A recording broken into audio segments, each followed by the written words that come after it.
Hi, I'm Sirani, and we're here at Comet Ping Pong in Washington, D.C. with Mexican Slum Rats. So if you'd each like to introduce yourselves.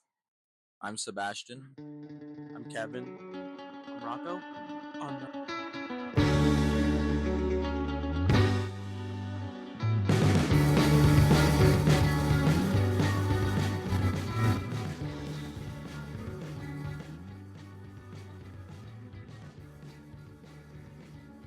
And going back a little bit to albums like Magnum Opus, I know I mentioned a little bit to you, Kevin, but and it's obviously in in the name Mexican Slum Rats. But I was just wondering if you could just speak of if you have like any connection to that identity of like being Mexican, Oh and yeah. just like those themes, like you know culture, and even now in the themes of the current album that we see in like 206 a.m. and like the 99%, just those themes of like inequality, wealth, Yeah. discrimination, privilege. Yeah, Yeah. if you Yeah. have any thoughts to give on that. Yeah. The name, I think was kind of sprung from like a young 17-year-old's mind, but I think at the time I really wanted to be like more than that. So I think now I think the name kind of serves as like being more than what kind of people label you as, like slum rat. That's kind of in a lot of our older fans who are Latino, they'll like get upset and be like, why do you have this like racist ass name? But I think that's kind of the point. Is like, you can be more than what people see you as and like expect you to be. um, and with songs like 206 and the 99%, I kind of identify as like, a Mexican American. So, and like with that title comes a lot of privilege, comes a lot of benefits.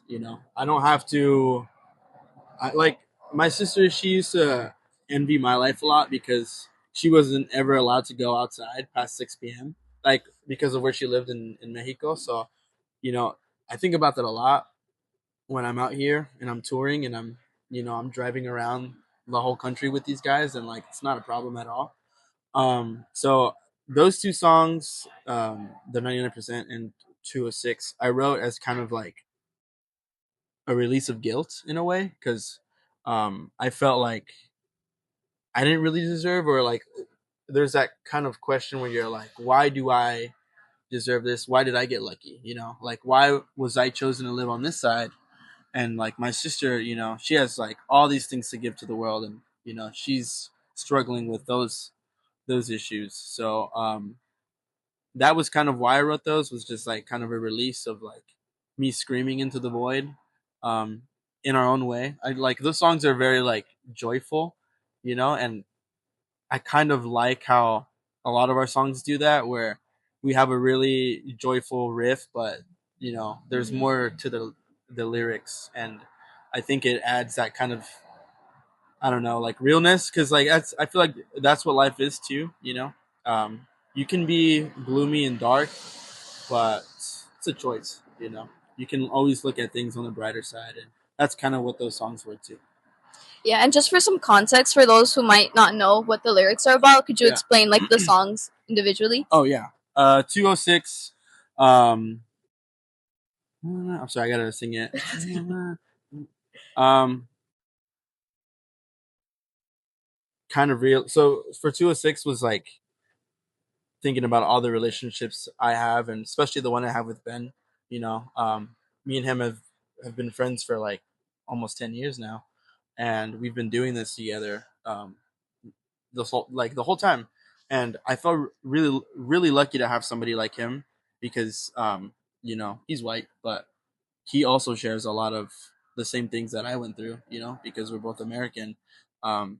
And then reflecting on, like having to go home and then like seeing my parents like work their asses off and not having papers for a long time, and just having like a double life. I'd go to school and live my American life, and then I'd come home, and it was a whole, it's a whole different world. So um, just kind of talking to people that were in my situation, saying like, we can be like scared of ice, but like that's a choice. We don't have to be scared of things like that. We can always like strive to be better and strive to advocate for better like representation. And you know, fear is a, I think, a big tactic that ICE likes to use and other like forms of oppression.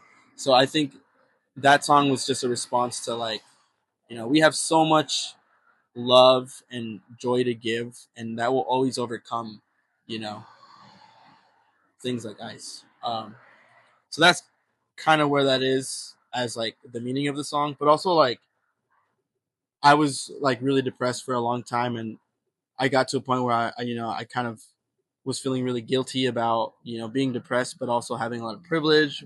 When I knew a lot of my cousins, would be so hyped to be in my shoes, being a band that's doing well, and like touring, and I don't have to worry about certain things, and so there's that aspect to it. And then the 99% was kind of about just how I think right now the country's really divided. And I think with Ben, his his experience like living in the valley, he grew up around a lot of Latinos, and he knows like he can crash my cousin's party, and they're gonna be so fine with it. They're gonna give him a plate, and like that's what I wanted to remind people is like, you can watch the news all day and get like so paranoid and scared, but like that's not the real world. There's a lot of compassion within every culture. He can pop in, and they're gonna say, like, you're welcome here.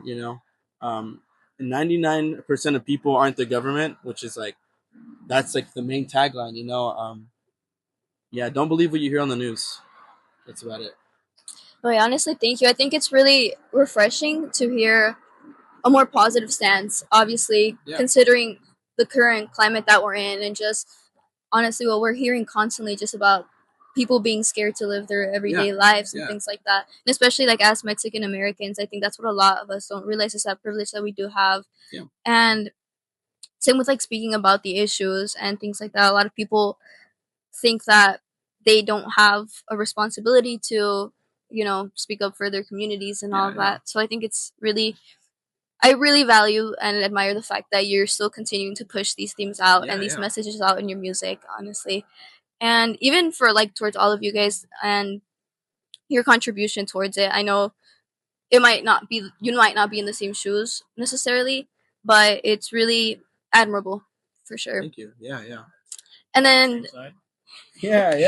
A lot of us like our folks are immigrants, or yeah. we all had like upbringing, like very diverse upbringings, like Yeah. just growing up around so many different cultures, and like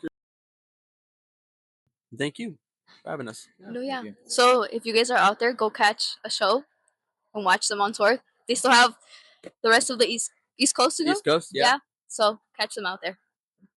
Thank you. thank you.